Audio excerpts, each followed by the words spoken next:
Hello, brothers and sisters.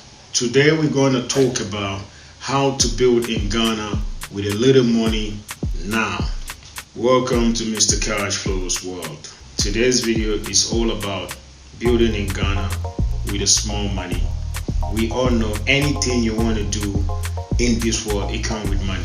The reason why I put that small money is because most people want to build house in Ghana thinking that they have to get the whole money. So let's say if the house is maybe $60,000 or $80,000, they want to work their socks off for so many years to get that money before they can be able to start building. You don't need to wait for so many years before you try to acquire that money, before you say, I want to start a build. And it's too late, then probably you are even too old.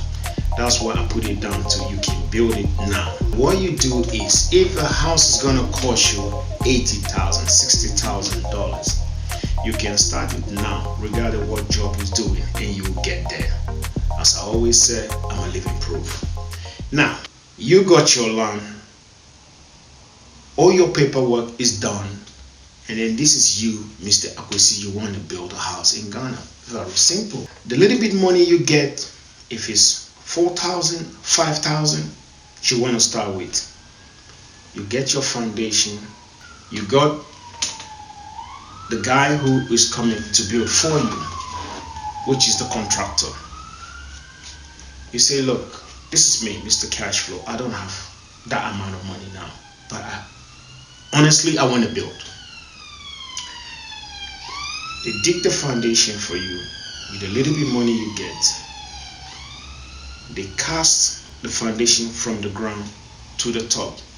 There's something we call in Ghana the first flow. So when the building comes from the ground to the top, you done your filling, you flow it, you cast your concrete on top.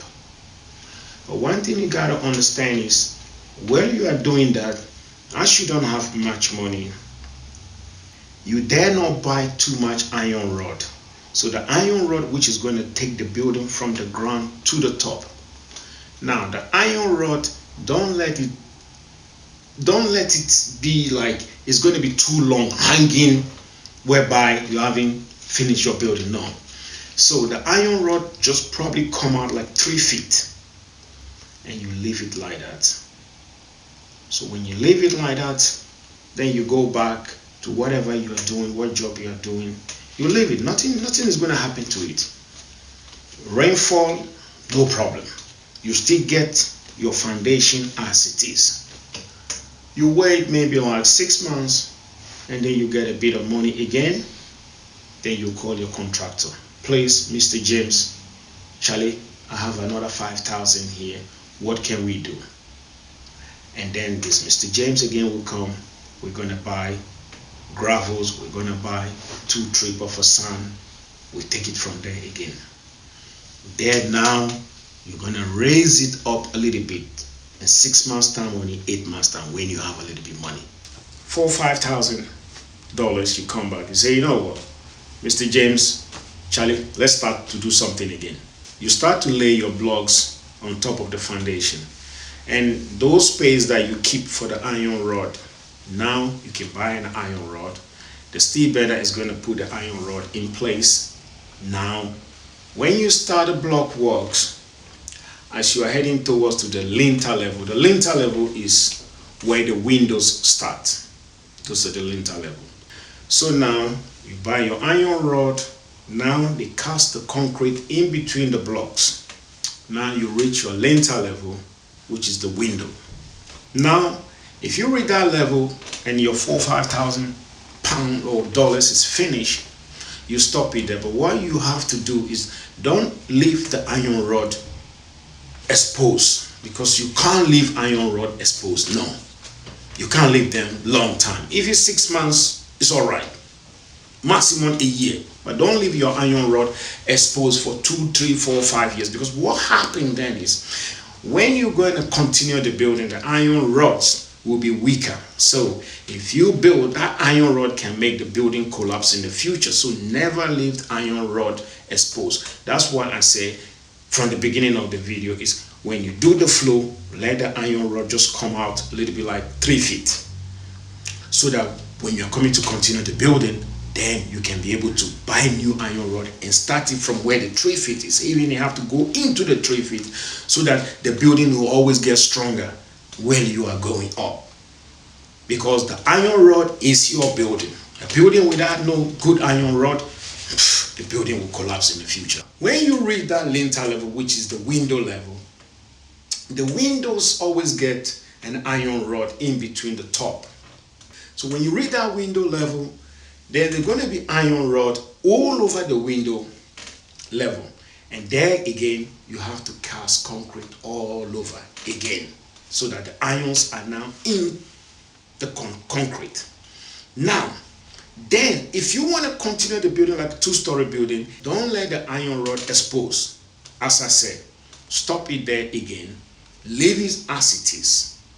Because now your 2,000 or 4,000, whatever you bring, is finished. It's not rush. Building a house is not rush. It's like a woman get pregnant and it take her 9 months to born a baby. So building a house, it can take you a year, 2, 3 years. It's not a problem because you are not rushing anybody. You are doing it in your own time. So don't rush at all. That's why I say you can build with a little bit of money. So now when you reach the lintel level now, your money again finished, which is $6,000 is finished. Charlie, you live on there. Boko. You go back to wherever you live again, to the States, UK or Japan, wherever you live. You go back, the hustling start again. After 6 months, nothing is going to happen to the building. Even a year when you come back, nothing is going to happen again. Because most of the iron rod, they just come out small. So what you do again, you call Mr. James, which is the contractor. Charlie, I get some small dough here. Let's carry on this building again. Now, he placed the iron rod again from where they start again. And then now you start to raise the building again. Then now you come to the second floor. You come to the second floor, the steel bender casts the iron rod, you flow it nicely again, and then you don't have money again. Most of the iron rod just come out small. You leave it there. You're going back to your job. So you are building just like the way you climb a step. Without no pressure, without no hustle, without no stress. Because you just want to build. Now you come back, all you have to do, my brothers and my sisters, you raise the house up top to the roofing. Because then you done most of the hard work. Because the hard work is the foundation. The block work is very easy. So now as you reach the top, is a roofing level. So all you have to do next is you get your carpenters who know how to roof. They put the wooden work on top of the building. And then now in Ghana, we have a lot of people who actually professionals who roof a house. So you don't need to go like the old days, you go and take some carpenter, start to buy zingli. We passed that level long time. You go to people who are professional for roofing. They come, they roof your house for you nicely. That's why I say you can build with a small money without pressure, because you are not making competition with anybody. Anyway, you compete with yourself. And then before you put pen and paper to calculate how much you actually spend for the house, which this house might cost you 80,000, before you see you are spending 50,000 or even less than that to get your building where you are. That's why I say you can build with a small amount of money in Ghana. If I can do it, you can do it, because I'm a living proof. And I always said, Ghana, we have to develop. If we don't develop Ghana, nobody's going to do it for us. I have that strong belief. And the child of Africa, we are the only one can build Africa, or else nobody will do it for us. When I get more viewers, more subscribers, what we want to do for Cash Flow World is we do one-to-one consultation for those who really want. Charlie, I want to know how this from A to Z, we can help you for that. you like it, subscribe, share it for the rest of the diasporas to hear, and we all the descendants of Africans, we can hear, and then we can be able to develop Africa. Ghana is developing, Africa is developing, Africa is our world. We need to build it together. Peace, love.